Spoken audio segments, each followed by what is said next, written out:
as soon as you get back, it's like, there's this big heavy weight comes crashing on you, because not only do you have to react differently to people on a freeway than you do to a reindeer in a forest, but your spiritual self has to start defending itself once again from this heavy mass of concentrated energy that's being created by these millions of people that are unhappy in this major metropolitan area. So if you take spiritual growth, seriously, you can read and study and so forth in a major metropolitan area, but if you really want to get serious about it, you're going to have to get out of town.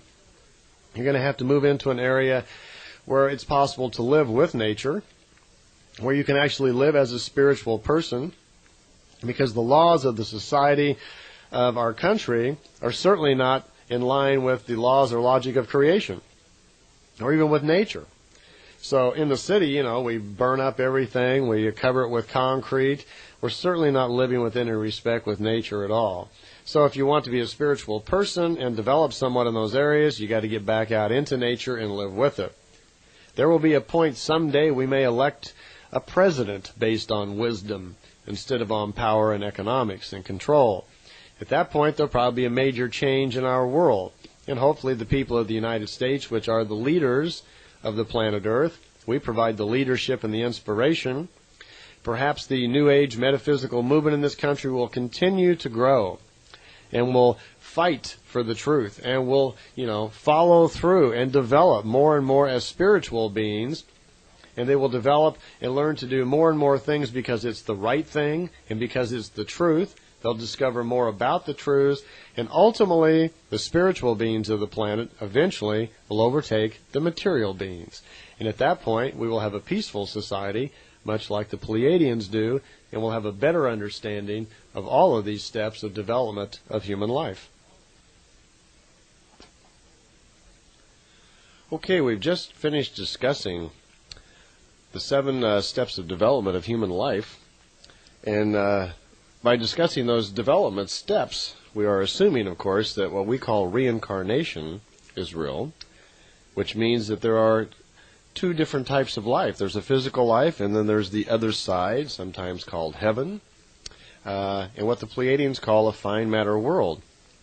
The spirit that is us, even though it manifests itself through material lives, also is a never-dying, never-ending energy form, gathers information from these lifetimes. So it is a fine matter existence. Okay? Now, what is the fine matter world like? Well, that's something that's really plagued man for a long period of time. What is it like after you die? What really happens? Where do you go? Or do you go anywhere at all? Well, among the Pleiadian information, here's what that's all about. They call it the other side, or the fine matter world. Commonly in our society, we generally think of it as heaven, at least in the Christian community. So we're talking about the same thing here. We're talking about where it is you go when you die. To begin with, what exactly is death? There is, if you have, for instance, a car accident and the doctor comes and you're taken to the hospital and they pronounce you dead, that means that the doctor is saying that your physical body is no longer functioning, that your brain is dead, there's no longer anything going on in the material body, so they call that death. Well, that is physical death, or clinical death, medical death, whatever you want to call it, but it's not necessarily spiritual death. Spiritual death is at that point that the spirit actually leaves the body. When there is spiritual death, the spirit leaves the body, it's called flash-like, instantly. It just zips right out of the body. Now, that can sometimes be at the same time as physical death, but in some cases, the body just isn't quite dead yet, and the spirit hasn't really left. It's just not detectable by the instruments that our doctors use. But in most cases, usually when there is death, the spirit leaves quite very soon after that. In some cases, it might be a few hours, or maybe even a day or so in some particular cases, where the body is still functioning, but the doctor just can't quite detect it. But what happens then? Well, the spirit separates. And when the spirit leaves the body, once the spirit leaves the body, then the body couldn't possibly exist any longer because there's no spirit there to drive it. That means the life force that creation provides has left the body. Your spirit now drifts off into the fine matter world. Well, where is the fine matter world? Well, it's right here. You do not leave the planet. For one thing, whatever planet you're born on, you stay there during your material life unless you find some way off of it. But whatever planet you die on, if you die on the planet Earth, your spirit stays on the planet Earth. It's not possible for it to leave. This is part of creation itself. It's part of the logic of creation itself, because your spirit is tied to the planet that it is living on. And that's for a number of reasons. One, what's called the Akashic record. There are several energy reasons why that needs to be. It's not a choice that the individual has. When you die, you stay right here. The spirit really doesn't go anywhere. Spirits kind of congregate, you might say, in a layer of energy around the planet. They really don't go anywhere. They're just now existing in the fine matter world. Some people think of it as another dimension. But they are no longer concerned with the material. Because they're no longer in the material world. Actually, the fine matter world is kind of a state of cogitation, was the word that Billy used to try to describe it. He says it's similar to kind of like when you go to sleep at night.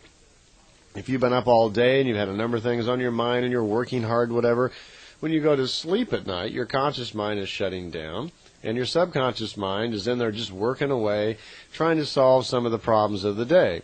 And you know from your own experience, if you go to bed with a lot on your mind, sometimes it's very hard to sleep, isn't it? You find yourself sleeping very lightly because you're working out the problems of the day. Well, when you die and pass over into the fine matter world, one thing, the material body is now gone. There's no more senses, so you're not gathering any new information. So it's kind of a state of cogitation like sleep is. Your spiritual mind then, your spiritual self then, is kind of finishing up or cogitating all the things that has happened to it during its lifetime. It's similar to kind of like what a sleep state that's going on.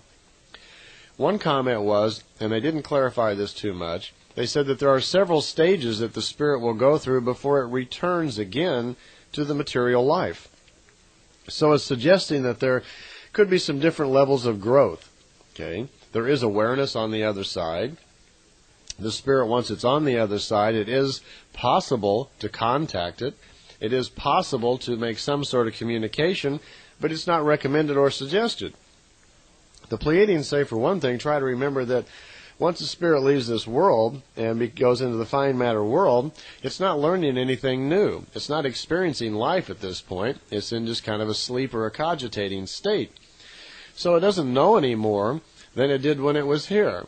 And it has little or no memory probably of any actual experiences at that point. What it has is the wisdom that's taken forward, because the spirit itself does not accumulate memory experiences. It accumulates wisdom from experience. That's what it takes with it.